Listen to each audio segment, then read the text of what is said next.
最近20代の頃と違ってお肌のたるみが気になるんです。そうなんですか。韓国でリフトアップするならどんな種類があるのかと誰に相談すればいいんですかね。そんなお悩みをお持ちの方必見です。この動画を見ればあなたにぴったりのリフトアップ方法と安心して相談できる場所がわかりますよ。改めまして皆さんこんにちは。韓国美容のエージェントプサン JMJ 吉野とゆうなです。本日は専門医の先生をお招きして皆さんの疑問に全て答えていきたいと思います。私たちプサン JMJ はお客様一人一人に最適な病院をご提案し、ご予約からアフターケアまで日本語でフルサポートしています。そして病院案内などの提案する人が私たちの代表ミジョンさんです。代表のミジョンさんは美容業界15年、プサンの日本人サポート実績No.1。なんと10年前にはドクターと美容医療のカウンセリングの教科書を執筆した経験もある知識豊富な美のキュレーターなんです。それではミジョンさんをお呼びしましょう。ミジョンさん。皆さんこんにちは。プサン JMJ の代表ミジョンです。ザボディ美容外科の권중호と申します。よろしくお願いします。今日は皆さんの代わりに、定型美容外科のリフトアップ専門の先生にいろいろリフトアップについて質問していきたいと思います。先生、今日はよろしくお願いいたします。よろしくお願いします。先生、美容外科で行われるリフトアップにはどういう種類がありますか？またどういう違いがあるのかも教えてください。네, 리프트하는 방법에는 크게 네 가지 방법이 있고요. 그걸 다시 크게 두 가지로 나눠서 절개를 하는 쪽 두 가지, 절개를 안 하는 쪽 두 가지로 나눌 수가 있습니다.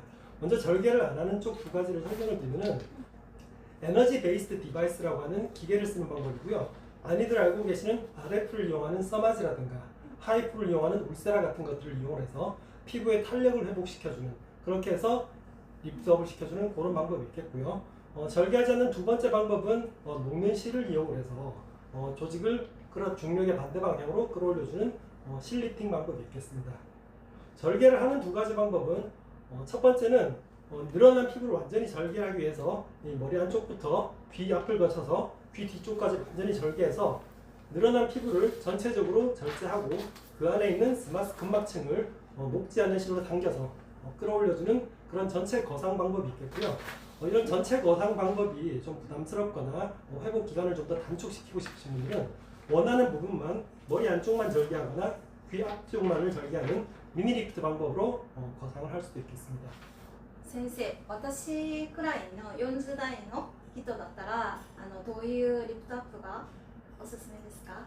네, 사실은 이 나이보다 중요한 것은 이분의 노화가 어떤 방식으로 진행됐냐는 것인데요. 얼굴에 노화가 나타나는 것은 처져 내려와서 나이 들어 보이는 경우도 있고요. 그다음 볼륨이 감소해서 그런 경우도 있고, 그다음 탄력이 줄어들어서 나이 들어 보이는 경우도 있습니다. 그래서 하나씩 설명을 드려보면 얼굴에 볼륨이 감소하는 것, 그것 때문에 나이가 들어 보이는 경우에는 필러라든가 자가지방 이식 등을 통해서 볼륨을 채워줌으로써 젊었을 때 모습으로 돌아갈 수가 있고요.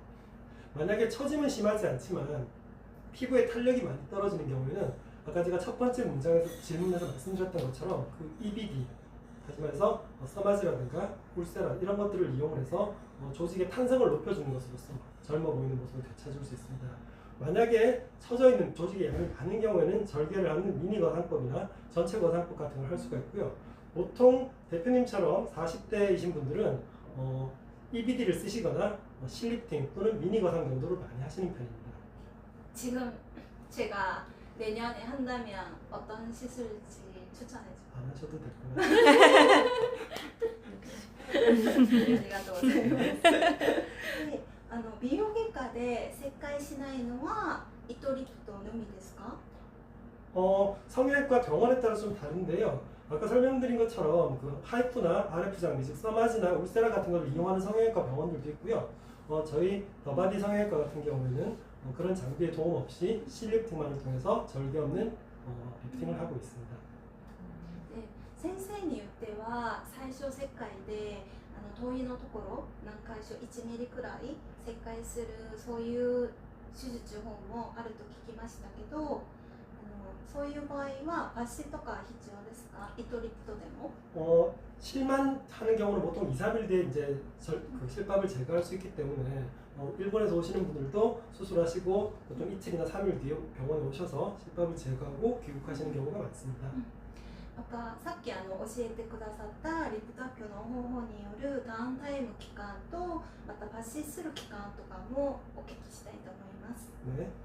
절개를 하는 경우에는 이제 미니 거상법, 미니 리프트나 아니면 전체 거상법이 있는데요. 보통 일주일에서 열흘 사이에 실밥을 뽑게 됩니다. 그래서 일본에서 오시는 고객분들 같은 경우에는 그 기간 동안 한국에 머무르면서 치료를 다 받고 실밥을 완전히 제거하고 돌아가시는 분들도 있고요. 또 어떤 분들은 수술하고 이틀 뒤에 와서 경과만 확인하시고 일본에 귀국하셔서 일본에 있는 저희 연계병원에서 실밥을 제거하시는 경우도 있고요. 또 어떤 분들은 수술을 받으시고 이틀 뒤에 경과를 확인하신 다음에 일단 일본에 귀국하셨다가 일주일에서 2주일 사이에 다시 한번 한국에 돌아오셔서 실밥을 제거하시는 그런 경우도 있습니다. でしたら韓国の滞在期間が3日あればリップトアップ治療もフェイスリフトも受けられますか？ 보통 이틀에서 3일 정도는 계신다고 생각하셔야 됩니다. また施術後食事とか、寝る時の姿勢とか特に注意するべきのことはありますか？ 네. 일단 어떤 종류의 리프트를 하시든지 이 조직이 당겨 올라가기 때문에 입을 크게 벌리거나 또는 얼굴을 아래로 끌어내리는 때는 통증이 나타날 수가 있습니다. 그래서 수술하시고 한 2주 정도 동안은 많이 씹지 않아도 되는 부드러운 식사를 하시는 것이 좋고요. 세안을 하실 때도 이렇게 위쪽으로 이렇게 쓸어 올리셔야 되고 이렇게 위아래로 평소처럼 이렇게 문지르시면 아래로 내릴 때 불편이 생길 수가 있습니다. 그리고 이제 상처, 특히 절개를 하는 경우에 중요한 거는 이 상처가 깨끗하게 잘 낫고 흉터가 덜 나는 것이 중요한데요. 그러기 위해서 중요한 것이 근면, 한 2주 정도 근면해 주시는 게 굉장히 중요하고요. 만약에 당뇨가 있으신 분들이라면 사전에 담당 의사와 미리 상의를 하셔서 실밥을 뽑는 시기를 좀 조절해 주실 필요가 있습니다.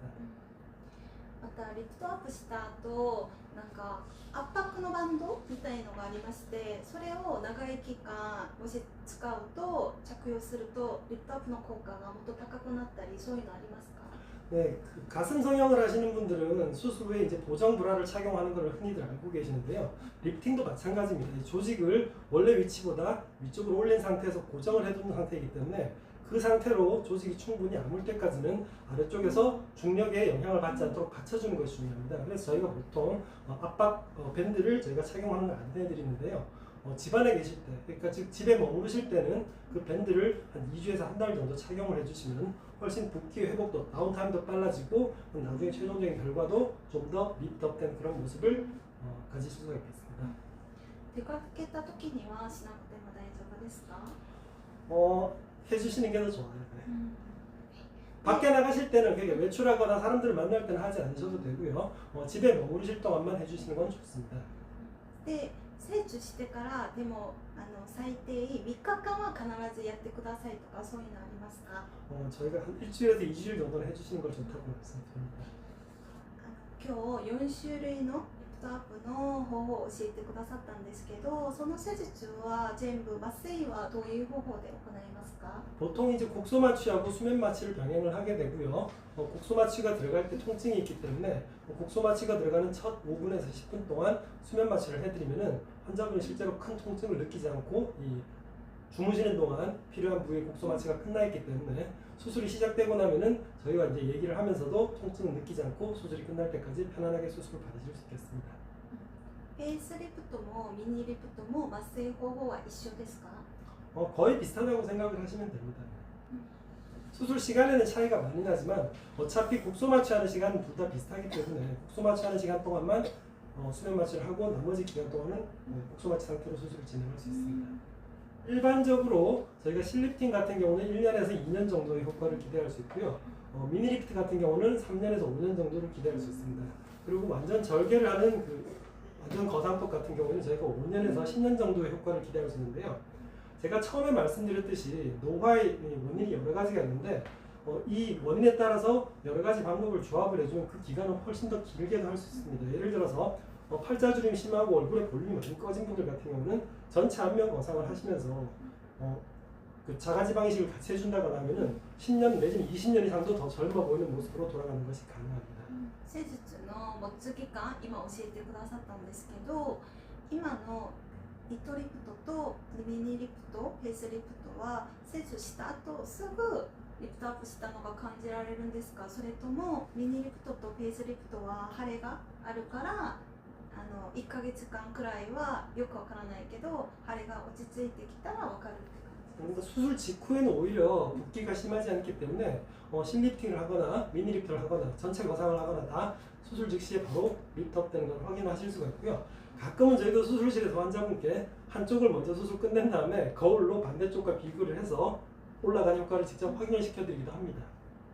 네, 제 환자분들의 경우를 보면은 보통 제일 흔하게 30대부터 40대 초반까지는 실리프트를 많이 하시는 편이고요. 다른 분들은 30대 후반, 그다음 일반적으로 40대 초중반이 넘어가시면 그때부터는 미니 리프트를 하시는 분이 늘어나기 시작합니다. 그리고 전체 리프트, 전체 거상 같은 경우는 일반적으로 50대 후반, 보통은 60대에서 가장 많이 한다고 생각을 하시면 되고요.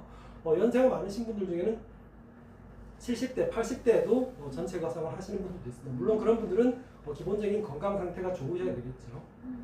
もし若い時にミニリプトとかした場合は何回までできるとかそういうのありますか？ 네, 그 전체 안면 거상 같은 경우는 수술이 반복될수록 안에 흉터 조직이 남기 때문에 다음번 수술할 때 영향을 줄 수가 있습니다. 하지만 실리프트라든가 미니리프트 같은 경우는 조직의 손상을 크게 동반하지 않기 때문에 여러 번 수술을 하시더라도 큰 문제가 없습니다. 先生が手術した患者さんの中で特に印象に残るそういう患者さんのエピソードとかありますか？ 아드님하고 어머님이 같이 상담을 오셨었는데요. 어머니가 콩팥이 안 좋으셔서 콩팥 이식 수술을 받으셨다고 하더라고요. 그래서 그 힘든 수술을 받으시면서 많이 외모가 나이가 들어 보이셨고 또 그런 것 때문에 고민을 많이 하셨는데 자신의 건강 상태에 대한 걱정이 많아서 과연 내가 거상술을 제대로 받을 수 있을까 그걸 걱정을 많이 하시는 분이었어요. 그래서 아드님과 같이 오셨었는데 그때 제가 이제 외과 같은 데도 의뢰를 해서 다른 건강 상태 같은 걸 충분히 체크를 하고 해가지고 굉장히 다른 분들에 비해서 조심스럽게 수술을 진행을 했는데 다행히 굉장히 결과가 좋아서 환자분과 아드님이 모두 기뻐하셨던 그런 기억이 네. 있습니다. ちょっと年齢がある方は特にそうだと思いますけどリフトアップ手術とか受けるときに特に注意するべきのリスクとか合併症とかありますか？ 네, 연세가 드신 분들 중에는 아무래도 고혈압이라든가 당뇨 같은 그 기본적인 질환을 가지고 계신 경우가 있는데 그럴 때는 아무래도 다른 분들에 비해서 수술이 조금 더 조심스럽고 또 그런 분들의 경우는 효과가 조금 떨어지더라도 수술을 조금 더 간단하게 하는 그런 경향이 있을 수 있습니다. 그리고 아까도 말씀드렸듯이 흡연이 굉장히 상처 회복에 좋지 않고 나중에 흉터에 영향을 많이 주기 때문에 흡연을 하시는 분들은 꼭 2주 정도 금연을 하고 수술을 하시고 수술 후에도 2주 정도 금연을 하시는 것이 좋습니다. お酒はどういう感じですか？ 술 같은 경우는 저희가 보통 한 일주일 정도 지나서 얼굴에 멍이 어느 정도 사라지고 나면은 드셔도 괜찮다고 말씀을 드리고 있습니다. 最後に韓国で美容医療を受けるときに失敗しないためにチェックするそういうチェック事項みたいなポイントがあれば教えてください。 네, 두 가지 정도 강조를 드리고 싶고요. 첫 번째는 일단 병원을 잘 선택을 하셔야 됩니다. 이거 굉장히 당연한 이야기이긴 하지만 실제로 일본에서 오시는 환자분들은 한국의 병원에 대한 정보를 충분히 갖고 계시지 못하기 때문에 단순히 광고에만 의존을 해서 병원을 선택하시는 경우가 있습니다. 물론 그렇게 되면은 그 병원이 광고에 의해서 유명한 병원이잖아요. 실제로 그 수술을 잘하는지를 판단하기가 좀 어려워지는데요. 무엇보다 중요한 거는 전문의이기도 하지만 그 중에서도 그 해당 분야, 예를 들어서 가슴이면 가슴, 리프트면 리프트, 눈이면 눈 이런 식으로 해당 분야의 수술에 얼마나 많은 경험을 가지고 있고 거기에 특화되어 있는가 그런 거를 일단 확인을 하시는 것이 중요할 것 같고요. 두 번째는 외국에서 아무래도 오시는 분들이다 보니까 이 언어 소통이 충분히 잘 이루어지지 않으면은 이 의사와의 의사소통에서 문제가 생겨서 본인이 원했던 결과를 얻지 못하거나 아니면은 나중에 생길 수 있는 부작용을 충분히 알지 못하고 수술을 받게 되는 수가 있습니다. 그렇기 때문에 미정 대표님처럼 이렇게 충분한 의료계 경험을 가지고 좋은 병원들과 연계를 맺고 있는 이런 곳을 통해서 좋은 병원을 선택하는 것이 매우 중요하다고 저는 그렇게 말씀드리고 싶습니다. ありがとうございます。少し前に最後の質問だという話をしたんですけど実際JMJ の日本からのお客様が、先生にリフトアップ手術を受けた方が多いんですけど、そういう日本から来たお客さんの手術の時と韓国人手術の時にちょっと言葉の壁とか文化の違いとかもあるので、少しは違う部分もあると思いますけど、なんか日本人の手術と韓国人の手術で違いとかありましたか？それとも同じアジア人なんだけど韓国人と日本人の違いとか。 아무래도 이제 일본에서 오시는 분들은 이제 수술 받고 귀국을 하셔야 되는 분들이기 때문에 이제 안전성을 저는 최우선적으로 생각을 해서 수술하고 있습니다. 그래서 한국에 계신 분들 같은 경우는 조금 더 좋은 결과를 얻기 위해서 좀 수술 방법에서 좀 더 과감한 시도를 할 수 있겠지만은 일본에서 오신 분들은 아무래도 그런 것보다는 최대한 안정적이고 안전한 그런 결과를 얻는 데 저는 초점을 맞춰서 수술을 하고 있습니다. 先生が直接手術した日本のお客さんの中でリフトアップ手術をした後、他の施術とかをまた、先生にお願いしたお客さんいらっしゃいますか？ 계십니다. 네. 네, 올 초에 오셔서 이 리프트 하셨던 분이 또 여름철에 다시 오셔가지고 눈 수술을 하신 경우도 있고요. 그래서 반대의 경우도 물론 있을 수 있고, 그래서 일단 처음에 수술 자체에 대해서 거부감이나 두려움을 좀 갖고 계신 분들이 있는데 한번 수술을 해서 이게 생각보다 아프지 않구나, 나온 타이밍이 그렇게 길지 않구나, 그런 걸 알게 되시고, 또 한국에서 수술 받는 게 그렇게 힘든 일이 아니구나라는 걸 아시게 되면은 또 다음번에 주변에 추천을 하거나 아니면 본인이 다른 부위를 수술 받으러 그렇게 오시고 있습니다. 아무래도 이제 일본에서 오시는 분들은 아까도 말씀드렸다시피 시간의 제약이라든지 다운타임, 회복 이런 문제가 있기 때문에 한 번에 너무 많은 걸 하는 것보다는 기회가 되시고 시간이 되실 때 하나씩 하는 걸 더 추천을 드리는 편입니다. 안전성이 중요하니까요. 先生、今日は本当に分かりやすいご説明ありがとうございました。 고치라코사 아리가또 고자이마스. それではまた次の動画で会いましょう。先生、 사이고마데 고란부다테 아리가또 고자이마스. 찬네루 도로쿠토 이네모 요로시코 오네가이시마스.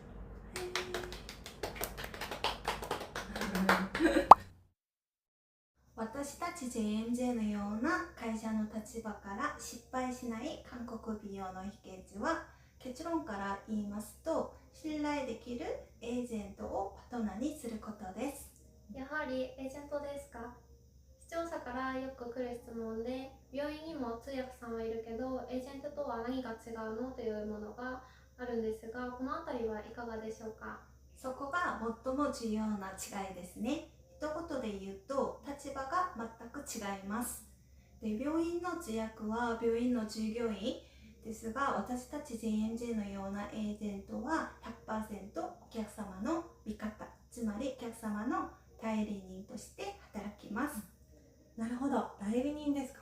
その立場だからこそ提供できる価値があるということですね。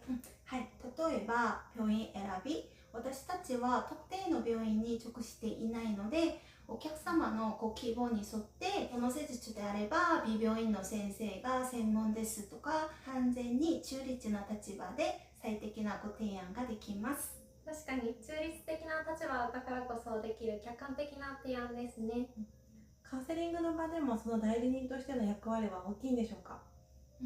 はい、もちろんです。例えばこの手術のリスクについてより詳細なデータを見せてくださいとか、費用の内訳を正確に出してくださいといったご本人が直接はちょっと要求しにくい、そういう部分も我々がプロとして確認交渉します。そこまで踏み込んでくれるんですね。それは心強いですね。そしてこれは究極な質問かもしれないんですけれども、万が一トラブルが起きてしまった場合はどうなるんでしょうか？その万が一の時こそ私たちの最大の役割があります。お客様の立場に立って病院側と交渉し、問題解決に最後まで努めます。海外でのお客様を決して一人にはさせません。まさに最強のパートナーですね。言葉のサポートはもちろん病院選びから交渉、そして万が一の時の保険的な役割まで担ってくれるのが JMJ のようなエージェントだということがよくわかりました。そうですね。お客様には安心してきれいになることだけに集中していただきたいと思います。それが私たち JMJ の願いです。リフトアップの初心者の方でも今回の動画で安心して施術に踏み出せるきっかけになってくれたら嬉しいです。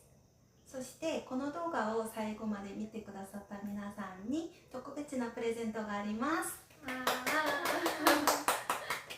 公式 LINE に登録後 YouTube 見ましたとメッセージと感想を送ってくださった方の中で5名様限定で通常有料の美容外科の手術アテンド利用券をプレゼントします。どの施術が自分に合うか、まずはこの機会にお気軽にご相談ください。皆さん失敗しない韓国美容の秘訣、ぜひご参考してください。3000MZ と一緒に綺麗になりましょう。